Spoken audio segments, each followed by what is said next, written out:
అత్త వర్సెస్ కోడళ్ళు. శారద వాళ్ళ ఇంట్లో పెద్ద పెద్దగా అరుపులు, సామాన్లు విసిరివేస్తున్న శబ్దం వినబడుతూ ఉంటుంది. శారద ఇంటి బయట నిలబడి చెవులు మూసుకొని, వామ్మో, ఈ పోరు నేను భరించలేకపోతున్నాను, ఓరి దేవుడా అని అనుకుంటూ ఉండగా, లోపల ఉన్న శారదా కోడళ్ళు సరిత, సరళ ఇద్దరూ పెద్ద పెద్దగా గొడవ పడుతూ ఉంటారు. ఇంటికి పెద్ద కోడలివని వదిలేస్తున్నాను. అయినా రోజూ వంట నేనే ఎందుకు చేయాలి? నువ్వు మాత్రం రోజూ తిని పడుకుంటావా? నువ్వు వంట మాత్రమే చేస్తున్నావు. నేను ఇంటి పనులన్నీ చేస్తున్నాను. ఆ సంగతి మర్చిపోతున్నావనుకుంటా. అంటే నీ ఉద్దేశం ఏంటి? వంట పని నేను చేసి ఖాళీగా సోఫాలో పడుకున్నానా? ఏమో, అది నీకే తెలియాలి. ఎంత మాట అన్నావు? ఊరికే వదిలిపెట్టను అంటూ ఇద్దరూ కూడా జుట్లు పట్టుకొని కొట్టుకునే వరకు వస్తారు. బయట నిలబడి చూస్తున్న శారద ఇంట్లో పెద్ద యుద్ధమే జరుగుతుంది అని పరిగెత్తుకుంటూ వెళ్ళి వాళ్ళిద్దరిని అడ్డుకునే ప్రయత్నం చేస్తుంది. ఇద్దరూ దొరికిందే సందు కదా అని అత్తగారిని ఉతికి పడేస్తారు.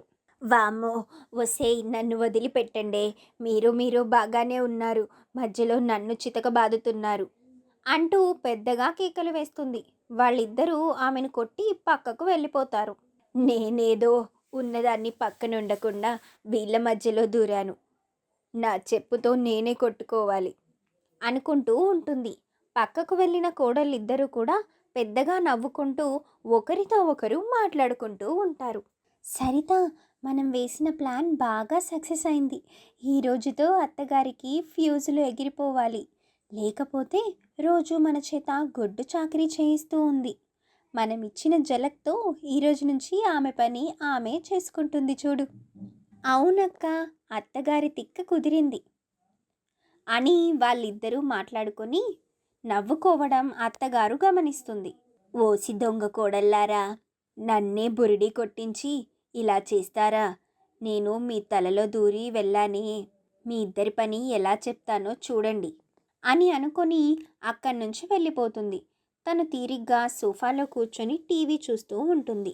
దానిని గమనించిన సరిత, మగాళ్ళు ఇంటికి వచ్చే సమయం అయింది, కూడు వండావా లేదా అమ్మా సరళ అని పిలుస్తుంది. నా కాళ్ళు చేతులేమీ ఖాళీగా లేవు. నేను గోరింటాకు పెట్టుకున్నాను. ఎవరికి ఆకలి వేస్తే వాళ్ళే వండుకుంటారు, లేకపోతే వాళ్ళే మానుకుంటారు. అదంతా నాకు అనవసరం అని వాళ్ళు పెద్ద పెద్దగా అరిచి చెప్తారు. అత్తగారు మాత్రం ఏమీ పట్టనట్టుగా కూర్చుంటుంది. ఇంతలో కాలింగ్ బెల్ మోగుతుంది. ఇద్దరూ కూడా అప్పుడే వాళ్ళ భర్తలు వచ్చేశారని కంగారు పడుతూ ఉంటారు. అత్తగారు వెళ్ళి తలుపు తీస్తుంది. ఎదురుగా డెలివరీ బాయ్, ఇదిగోండి మేడం, బిర్యానీ ఆర్డర్ పెట్టారు కదా అని బిర్యానీ ఇచ్చి అక్కడి నుంచి వెళ్ళిపోతాడు. అత్తగారు డైనింగ్ టేబుల్ మీద బిర్యానీ పెట్టుకొని తింటూ ఉంటుంది. ఆ ఘుమఘుమల వాసనకి కోడళ్ళిద్దరికీ నోట్లో లాలాజలం ఊరిపోతుంది. వాళ్ళిద్దరూ ఒకరి ముఖం ఒకరు సైగ చేసుకొని ఇంటి వెనకాల ఉన్న పెరటి దగ్గరికి వెళ్తారు. ఏంటక్కా, మనం ఒకటి అనుకుంటే ఒకటి జరుగుతుంది. ఆమె వంట చేస్తుంది, పనులన్నీ చేస్తుంది అనుకుంటే బిర్యానీ ఆర్డర్ పెట్టుకొని తింటుంది. అదే నాకు కూడా అర్థం కావట్లేదు. ఇప్పుడు మనం ఏం చేద్దాం? ఏముంది, వెళ్ళి మనం ఆమె దగ్గర అడుక్కొని బిర్యానీ తిందాం పదా. నేను కూడా ఇందాకటి నుంచి అదే చేద్దాం అనుకుంటున్నాను. పద పద, మళ్ళీ మొత్తం తినేస్తుంది. సరిత కోపంగా సరళ వైపు చూసి, ఛీ, పెద్దదానివై ఉండి అసలు ఇంత బుర్ర తక్కువగా ఎలా ఉంటే బుద్ధవుతుంది?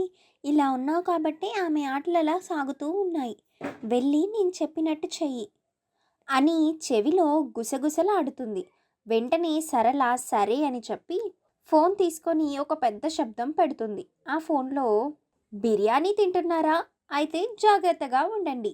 మీరు తింటుంది చికెన్లో లేక మటన్లో అని అనుకుంటున్నారేమో. అలా పొరపాటు పడితే మాత్రం మీరు పప్పులో కాలు వేసినట్టే. చికెన్ పేరుతో హోటల్లో వాళ్ళు కుక్క మాంసాన్ని సప్లై చేస్తూ దొరికిపోయారు అని ఫోన్లో వార్తలు పెట్టడంతో అత్తగారు దానిని విని ఆశ్చర్యపోతుంది. నిజమే అమ్మాయి, హోటల్ వాళ్ళు భలేగా జనాల్ని మోసం చేస్తున్నారు. కానీ ఒకవేళ ఇది నిజంగానే కుక్క మాంసం అయితే ఒకసారి కుక్క మాంసాన్ని ట్రై చేసిన దాన్ని అవుతాను కదా. ఆ మాట వినగానే కోడళ్ళిద్దరికీ మతిపోతుంది. వామ్మో, ఈమె దెబ్బకి మనం రద్దు. చివరికి మనిషి మాంసం కూడా తినేలాగా ఉంది. సరళ ఏం తెలియనట్టుగా, అవునత్తయ్య, కానీ మీ అబ్బాయి వాళ్ళు ఇంకా రాలేదు. భోజనానికి వస్తే ఎలా అత్తయ్య?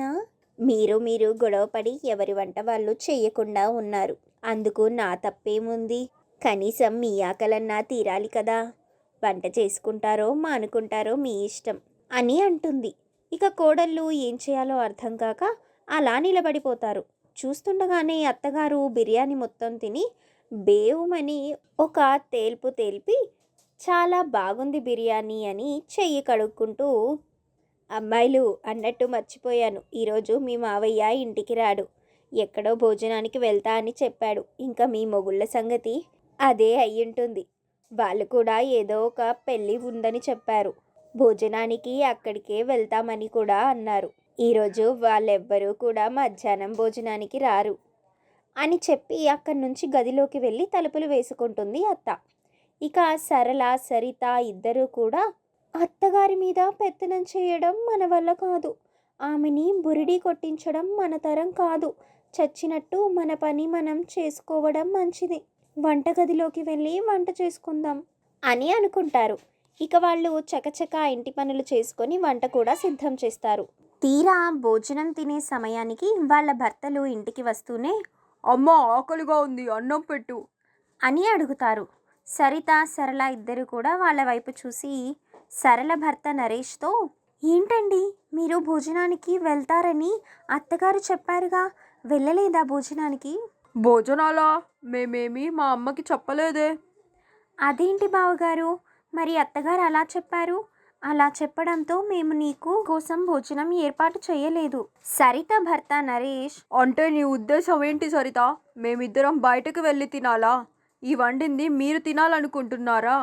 మీరు మగవాళ్ళకి ఇచ్చే మర్యాద ఇంతేనా అని గట్టిగా అరుస్తాడు. వాళ్ళు ముఖం నల్లగా పెట్టుకొని ఉంటారు. అప్పుడే అత్తగారు బయటకి వచ్చి, వాళ్ళకి చెప్తూనే ఉన్నాను, వీళ్ళీ మధ్య నా మాట అస్సలు వినడం లేదు. ఒకటి చెప్తే ఒకటి ఊహించుకుంటున్నారు. మీ మగుళ్ళు వస్తారు, భోజనాలు త్వరగా చేయండి అని అంటే, మీరు ఆలస్యం చేస్తే బయట భోజనాలు కూడా అయిపోతే వాళ్ళు బయటికి వెళ్ళి తినలేరు అని చెప్పినా వాళ్ళకి ఎలా వినపడిందో ఏమో అని అంటుంది. ఆ మాట వినగానే కోడళ్ళిద్దరికీ మతిపోతుంది.